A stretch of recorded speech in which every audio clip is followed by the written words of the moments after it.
Assalamualaikum.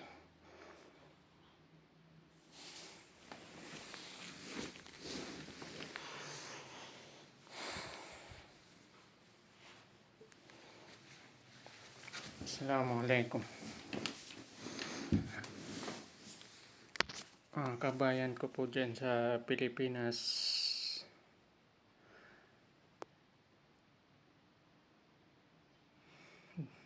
Hindi ko alam kung paano ako magsimula. Updated ako sa nangyayari sa Pilipinas. Na mga balita sa social media, sa TikTok, Facebook. Nag-aalala ako sa mga mangyayari na parating sa aking mga kaisipan na iisip ko. Sana naman di magkatotoo. Pero sana mabigyan natin to ng pansin.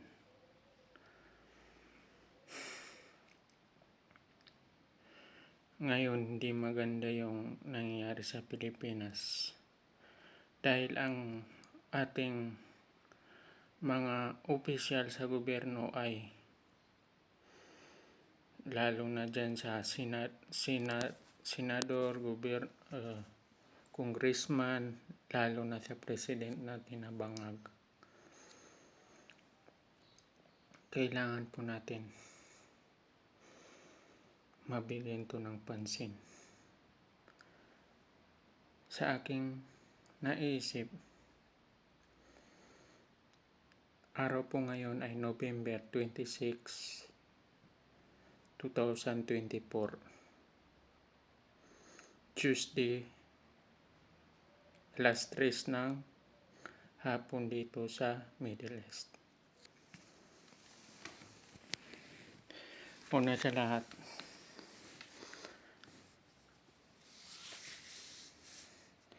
hindi maganda yung pangitain ko. Kasi si Sara Duterte tsaka si Marcos. Si Marcos ay may balak na masama kay sa Vice President natin. Para makamkam niya ang hindi magandang kaya politika na kayamanan, ewan ko paano kung sabihin. Gagawa niya ng hindi maganda si Sara Duterte. May balak na hindi maganda sa pangitain ko. Una sa pangitain ko, hindi siya basta-basta pwedeng lumabas kasi may mangyayari sa kanya na hindi maganda. Katulad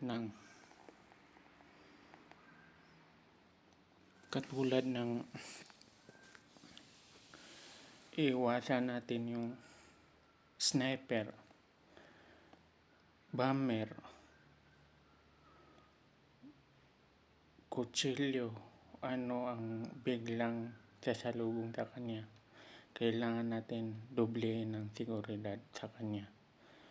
Tapos pangalawa naman ng aking pangitain, kailangan mag-ingat ang ating Vice President na si Sara Duterte sa kanyang lakad, tulad ng mga sasakyan, eroplano, barko, kasi pwede malagyan ng hindi magandang bagay na kanyang ikapapahamak dahil ang kalaban niya hindi basta-basta mayaman. Kaya niyang gawin ang lahat. Kaya niyang magbigay kung ano ang ibigay para lang magawa niya yung gusto niya. Doblehin natin yung ingat sa ating mahal na BP Sara Duterte. Pangalawa, kung hindi man ngayon magawa ni Marcos, ang ating bangag na presidente, gagawa siya ng martial law tulad ng ginawa ng kanyang ama. Ang aking pangitain na martial law niya, ang karagatan natin sa ating Pilipinas, maglaban ang China at saka Pilipinas, parang may mangyayari sa karagatan na magkaaway ang China at saka Pilipinas. Ingatan po natin yan. Kasi pwede dyan padaanin ni Marcos ang kanyang masamang balak sa Pilipinas para lang marami siyang makuwang pera. Pag maging tahimik na ang mga tao na nakakulong, parang hindi ko lang mapaliwanag. Yung mabibisi yung mga tao, hindi nila alam yung gagawin. Tapos ang presidente natin na bangag, punong-puno sa kayamanan. Yan ang aking pangitain. Sa aking pangitain ang aking mga mahal na kadugo dyan sa Mindanao. Ang mga military natin ay ma-elip.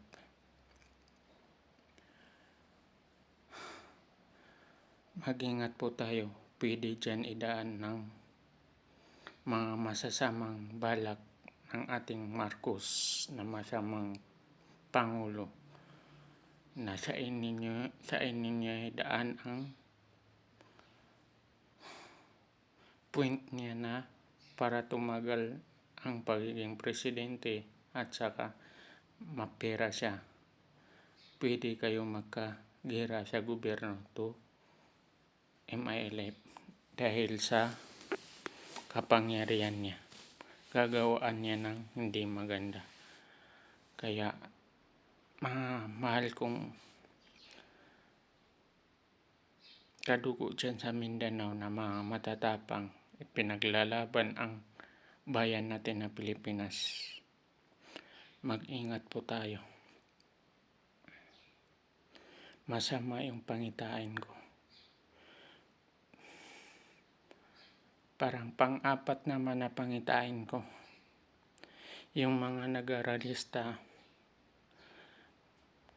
sa dami ng tao, pwede gawaan ng masama na may mangyaring hindi maganda.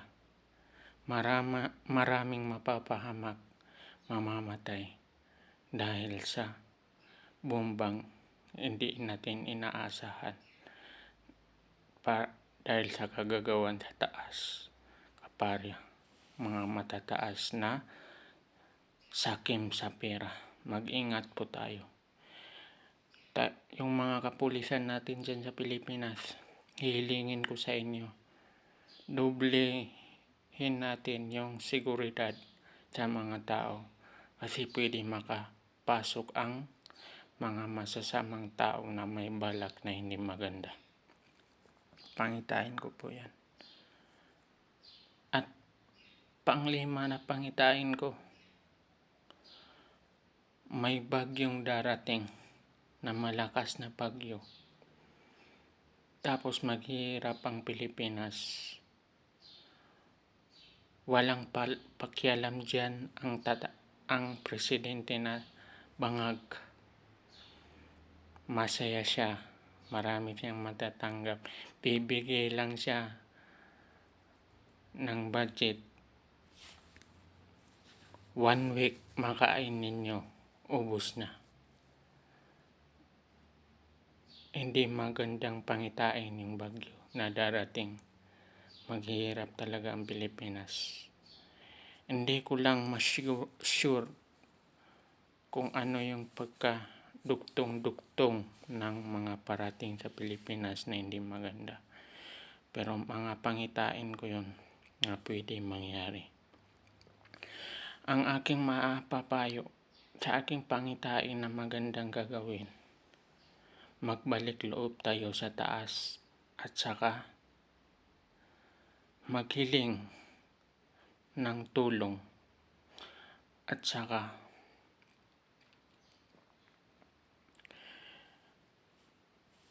ibigay natin ang ating sarili na tayo ay maghingi ng tawad para hindi mangyari itong ganitong pangyayari. Hindi po sagot dito yung gira ng MILF o gobyerno o China kasi walang katapusan na kaguluhan kaparyo na sa nangyari sa Israel. Itong mga nangyayari sa ibang bansa walang katapusan. Ma-aware po tayo mga kabayan ko kasi hindi maganda ang mangyayari sa 2025, 26, 27, 28. Hindi po maganda yung mangyayari. May mga sakuna na mahirap na parating. Sana po makarating sa inyo itong aking pangitain. Pasensya na po, hindi ko magawang ng maayos yung salita kasi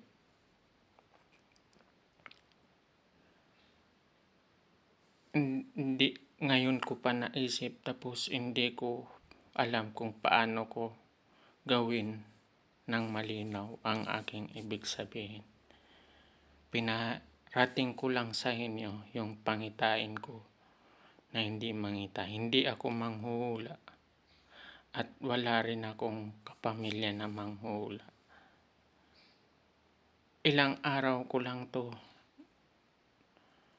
sa tuwing nanonood ako ng mga social media dyan sa Philippines. Ito yung pumapasok sa aking kaisipan.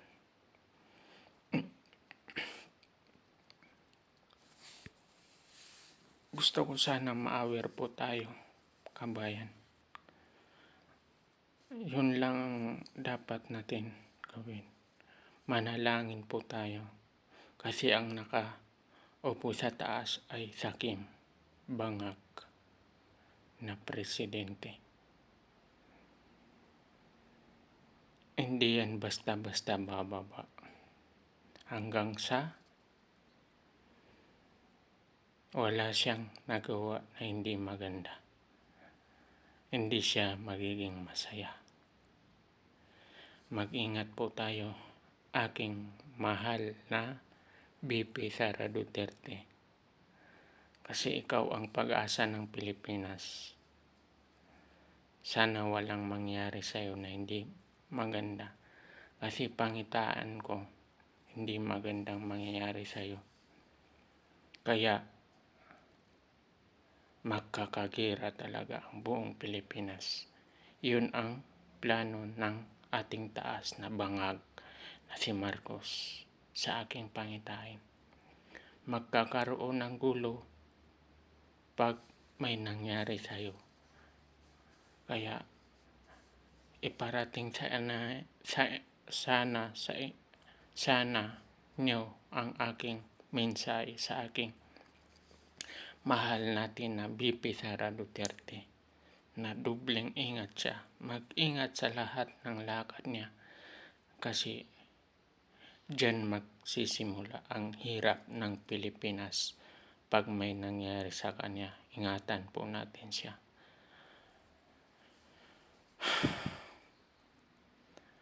Ano pa ang dapat kong sabihin? Yun lang po, aking mahal na Pilipinas, mga kabayan sa Pilipinas. Ako po,